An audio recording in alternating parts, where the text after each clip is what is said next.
안녕하세요. 태기보이스 은택입니다. 여러분 한 주간 잘 지내셨나요? 저희가 지금 약 2주 정도 눈의 여왕의 동화를 읽어드리면서 낭독을 진행해 왔었는데요. 이번 한 주는 쉬어갑니다. 오늘은 새로운 책을 읽어드릴 거예요. 오늘 여러분들께 읽어드릴 책은 바다가 들리는 편의점입니다. 여름의 이미지에 맞게 바다가 들리는 편의점이라는 그 제목이 마음에 들어서 이 책을 고르게 됐던 것 같아요. 이 책에는요, 꽃미남 점장님과 또 비밀리에 인기 만화를 연재하고 있는 파트타임 직원가 있는 묘한 카리스마가 있는 털보 남자와 빨간 멜빵을 입은 할아버지, 그리고 편의점에 찾아오는 손님들의 다양한 사연을 가지고 이야기를 풀어가고 있습니다.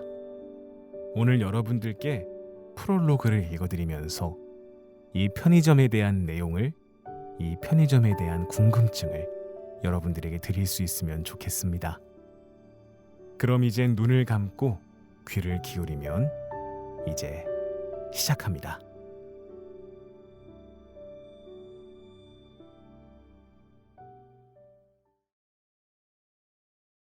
이 편의점 대체 뭐지? 수상쩍다. 하지만 따뜻하다. 남녀노소 모두에게 페로몬을 내뿜는 꽃미남 점장, 비밀리에 인기 만화를 연재 중인 파트타임 직원, 묘한 카리스마의 털보 남자와 빨강 할아버지, 미스터리한 직원들부터 저마다의 사연을 가진 손님들까지 더없이 사랑스러운 인물들이 바다 옆 편의점에서 만들어내는 작은 기적, 큰 희망. 바다가 들리는 편의점. 여기 좀 봐줘요. 아니, 저부터요. 아이돌 콘서트장이라도 온 듯 여기저기서 터지는 비명에 나도 모르게 뒷걸음질을 하고 말았다. 손에서 놓친 페트병이 떨어져 바닥을 구르고 있었지만 주울 여유 따위는 없었다. 눈앞에는 화려한 차림을 한 여성들이 마치 꽃을 둘러싼 나비처럼 나풀거리고 있다. 뭐지? 여기 편의점 아니었어? 주위를 둘러본다. 그리고 내가 왜 편의점에 들렀는지 무의식 속 기억을 되짚었다. 이야기는 자동차 운전면허를 따고 중고차를 산 데서 시작한다. 원 박스카 스타일로 이름은 PPN 느호. 언젠가 내 차가 생기면 꼭 이렇게 불러야겠다고 진작부터 지어두었던 이름이었다.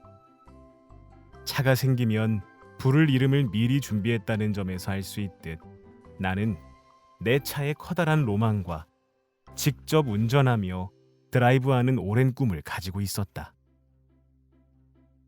차를 산 후 처음으로 맞은 연휴인 골든 위크. 휴가 중 하루, 기분 좋게 쾌청한 날, 나는 그 꿈을 이루고자 의기양양하게 집을 나섰다. 원래부터 첫 드라이브는 혼자 가려고 마음먹고 있었다. 좋아하는 음악을 틀고 자유로움을 만끽하며 누구도 신경 쓰지 않고 원하는 곳으로 떠나는 드라이브. 구마모토에 집을 나선 나는 일단 고속도로를 타고 후쿠오카 쪽으로 향했다. 신이 나서 운전하던 나는 잠시 쉬어가려고 들른 기야마 주차장에서 분노하고 말았다. 출발 전 친구에게 보냈던 메시지에 이런 답장이 와 있었기 때문이었다. 보나마나 하카타에 가지. 규슈 사람들은 먼 일만 있으면 하카타에 가더라. 웃긴다니까. 오늘은 드라이브를 즐길 거야. 이렇게만 써서 보냈는데 누가 봐도 비꼬는 말투로 이런 메시지를 보내다니. 손에 든 것이 내 휴대폰이 아니었다면 당장 바닥에 집어 던졌을 것이다. 자기는 도로주행 떨어졌다고 성질 부리는 거야 뭐야. 홧김에 저주를 퍼부으며 답장하려다가 관뒀다. 하카타에 가려고 했던 건 사실이지만 이렇게 된 이상 거기에는 못 간다. 괜히 흥분해서 답장을 보내봤자 더 비웃기만 하겠지. 들떠서 그 녀석한테 메시지를 보낸 것이 잘못이었다. 어쩔 수 없이 목적지를 바꾸게 된 나는 휴대폰 지도를 바라보며 끙끙댔다. 도대체 어디로 가야 할지 골몰하며 지도를 살피는데 손끝에 한 지역명이 닿았다. 모지항. 들어본 적 있는 동네다. 그럭저럭 이름이 알려진 관광지인 것 같은데 가본 적은 없다. 레트로 마을이라 불리는 곳이 있는 거리가 예쁜 동네였던가. 잠시 고민하다 그곳을 새로운 목적지로 정했다. 이럴 때는 직감이 중요한 것 아니겠는가. 2시간 후 무사히 모지항에 도착한 나는 내 직감을 칭찬했다. 반짝이는 바다, 레트로풍의 예쁜 건물들, 인력거가 오가는 거리에서 떠들썩한 목소리에 발길을 돌리자 바나나 떨이를 하는 아저씨가 목청을 높이고 있었다. 노란 바나나가 햇빛을 받아 눈부시게 반짝인다. 와, 여긴 너무 좋은데? 언젠가 남자친구가 생기면 같이 걷고 싶은 동네다. 남자친구가 안 생기면 도로주행도 합격하지 못한 그 친구라도 데리고 와야겠다. 어디를 가든 즐거워서 나는 동네 이곳저곳을 마냥 걸어다녔다. 5월이 시작된 지 얼마 지나지도 않았는데 마치 한여름처럼 날씨가 화창했다. 저녁으로 이 지역 특산물인 야키카레를 먹은 후 음료수라도 마실까 싶어 눈에 띄는 편의점에 들어갔다. 낯선 지역에 갈 때마다 느끼는데 편의점이란 참 희한한 장소다. 어느 동네에서든 그곳에 들어서기만 하면 친밀감이 밀려와 정겨운 기분이 든다. 유사한 내부 구조와 비슷하게 진열된 상품들 때문이겠지만 왠지 모르게 안심이 된다. 들뜬 마음을 어느 정도 가라앉히고 음료 선반에서 내가 좋아하는 브랜드의 녹차 페트병을 집었다. 계산대로 향하는데 그곳에서 어느 편의점에서도 본 적 없는 놀라운 광경이 펼쳐져 있었다. 미팅이라도 나가는 건가 싶을 정도로 한껏 멋을 낸 여성들이 무리를 지어서 모두 카운터 안쪽의 한 남성에게 열광하고 있었다.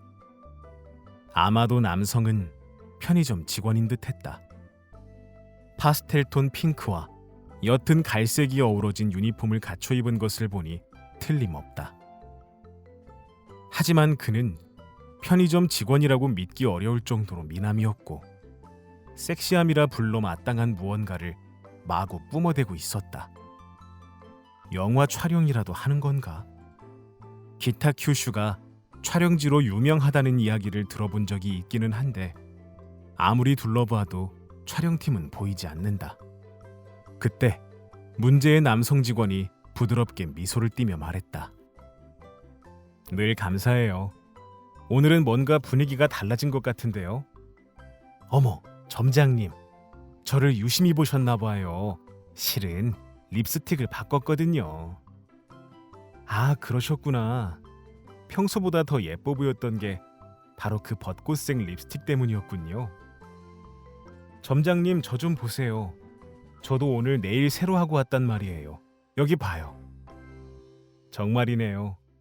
유코씨, 네일이 젤리빈처럼 귀여워서 먹고 싶을 정도예요. 그가 대답과 함께 달콤한 웃음을 지었다. 그 순간 귀를 틀어막고 싶을 정도로 큰 환호성이 가게 안을 뒤흔든다. 무슨 아이돌 콘서트장이야? 대체 내가 왜 이런 사람들 틈에 있는 거지? 지금까지의 내 행동을 몇 번이고 되짚어봤지만 그저 평범한 편의점에 들어온 기억밖에 나지 않아 내 기억이 조작되었을 가능성을 의심하기 시작했을 그쯤이었다. 손님, 이쪽에서 계산해드리겠습니다. 심드렁한 목소리가 들려와 그쪽으로 몸을 돌렸다. 드디어 외계인의 납치에서 풀려난 것인가. 발치에 뒹굴던 음료수병을 줍자 또 다른 남자 직원 한 명이 이쪽을 쳐다보고 있었다. 저 사람이 나를 부른 건가? 나와 비슷한 또래로 보이니 아마 대학생 아르바이트생일 것이다. 미안한 말이지만 외모는 평범하다. 드라마로 치자면 단역 전문 같은 느낌이랄까. 퍽 다른 분위기에 마치 백일몽이라도 꾼 기분이다. 몽롱한 상태로 대학생 아르바이트생에게 계산을 부탁하는데 그 순간에도 옆 계산대에서는 화려하고 농밀한 대화가 계속되고 있었다. 그 모습에 도저히 궁금증을 참을 수 없던 나는 무표정하게 포스기를 두드리고 있는 히로세에게 속삭이듯 물었다. 저기는 무슨 촬영이라도 하는 건가요? 내 말을 듣자마자 히로세가 피식 웃는다. 이제 포기했다는 듯한 달관한 표정이었다. 아니요, 아무것도 안 찍고요. 이 가게에서는 일상적인 일이에요. 네? 일상이라고요? 히로세는 고개를 살짝 끄덕이고는 내 손 위에 잔돈을 올려놓았다. 나는 결제 완료 스티커가 붙은 음료수를 들고 다시 한번 옆 계산대를 바라보았다. 조금 전까지만 해도 사이좋아 보이던 여성들 사이에 험악한 분위기가 감돌고 있었다. 내일이 젤리처럼 귀엽다는 말을 들은 여성이 그럼 먹어보실래요? 라며 손가락을 내밀자 누군가가 낯짝도 두껍다며 비난했기 때문이다. 에이, 싸우지들 마세요. 저는 모두의 웃는 얼굴이 보고 싶어요.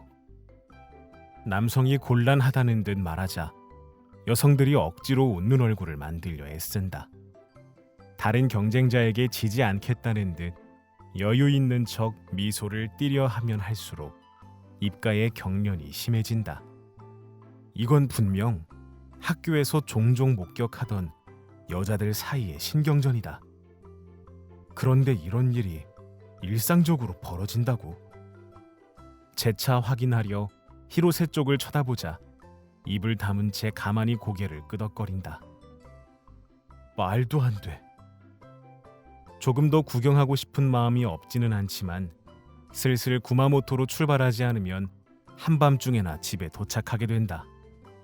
미련 가득한 발걸음으로 히로세가 서 있는 카운터를 뒤로 하고 출입구 자동문 앞에 섰다.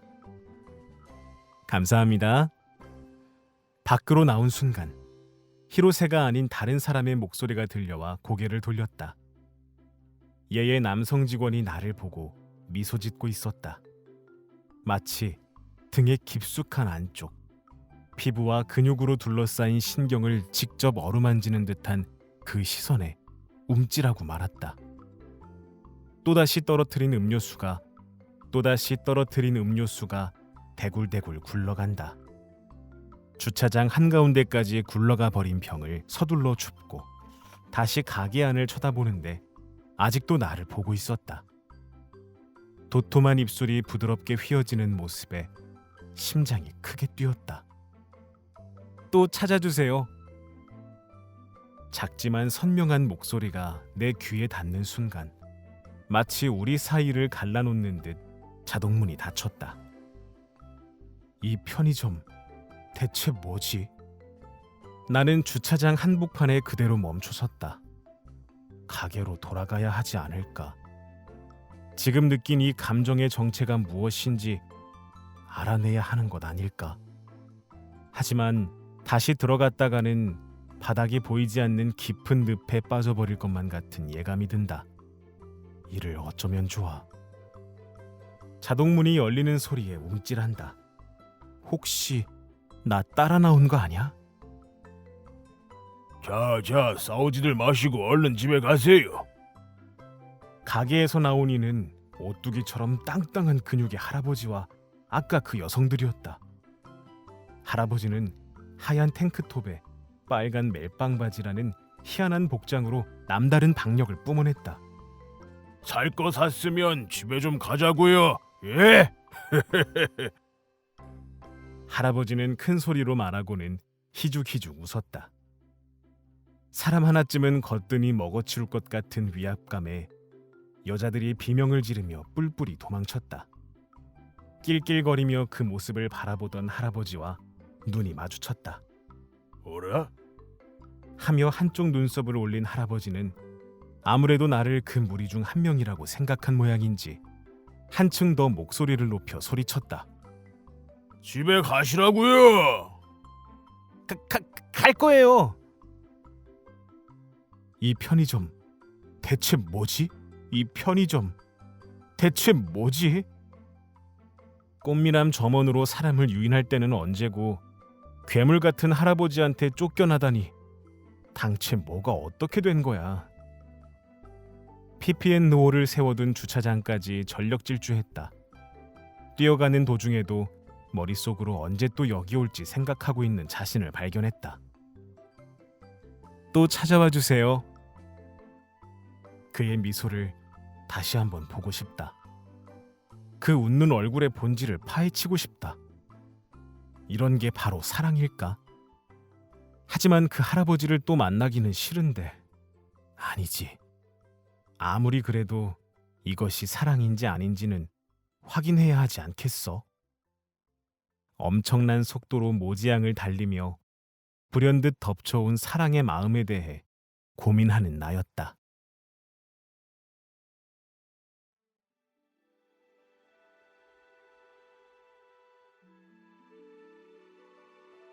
아니, 좋은데? 매력 있어. 말투에 가식이 없어서일까? 아니면 그가 가진 기질일까? 요시로는 선뜻 그 말을 받아들였다. 고마워. 그래도 프로는 어림없어. 내 그림에는 상업 잡지에서 성공할 만한 무기가 없어. 난 잘 모르겠네. 쓰기는 고개를 갸웃거렸다. 직업으로 삼는다니 밥벌이를 한다느니, 그리고 뭐 상업 잡지에서 성공할 수 없다고? 그런 게 그렇게 중요해? 진심으로 신기해하는 목소리에 요시로는 목소리를 높여 그야 당연하지라고 대답했다. 그게 당연한 거 아니야? 나는 옛날부터 아이들이 푹 빠져서 볼만한 만화를 그리고 싶었어. 그러니까 말이야. 네가 말한 꿈이랑 아까 그 얘기가 같은 뜻이냐고. 요시로의 움직임이 멎었다. 쓰기가 부스스한 머리를 긁적이며 말했다. 밥벌이니 직업이니 그런 건 꿈 뒤에 따라오는 덤 같은 거 아닌가? 가벼운 말투가 마치 혼잣말 같기도 해서 요시로는 아무 말도 하지 못했다. 그게 아니라 재능이... 힘겹게 말하자. 다시 말하지만 나는 요시로의 그림이 좋다니까. 동생도 그렇다고 하고 라고 답한다. 모든 사람이 좋아하는 작품? 그거야 말처럼 쉽지 않겠지. 그렇지만 적어도 두 사람이 벌써 네 작품을 좋다고 하잖아. 그런 사소한 건 필요 없나? 지나치게 이상적인 이야기다.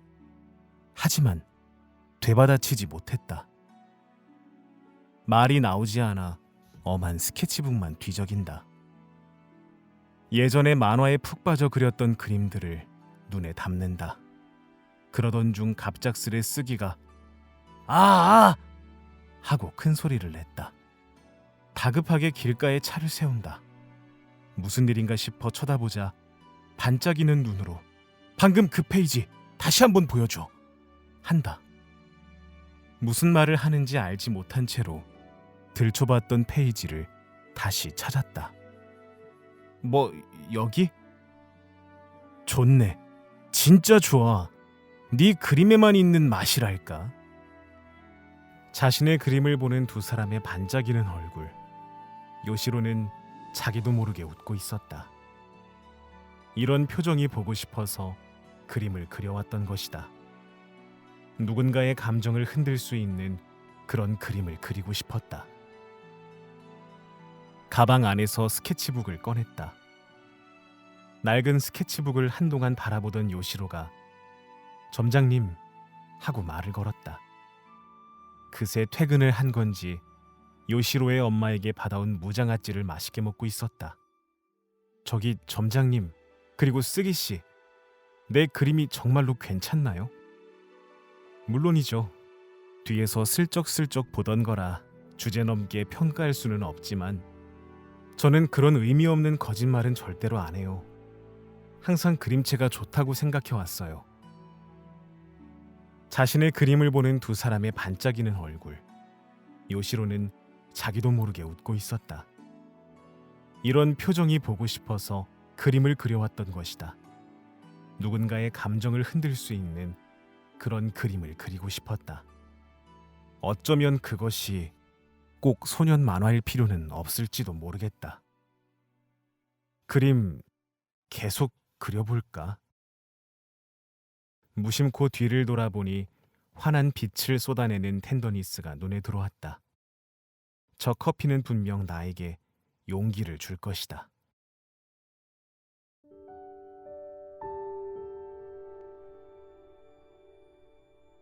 네, 지금까지 바다가 들리는 편의점 프롤로그와 또 내용의 일부를 함께 읽어드렸습니다. 많은 여성분들에게 인기를 누리고 있는 괴물 같은 페로몬 점장의 어마어마한 유혹을 여러분들은 견디실 수 있을까요? 그리고 프롤로그의 이후에 읽어드렸던 그 짧은 이야기는요, 이 책의 한 내용의 손님의 사연입니다.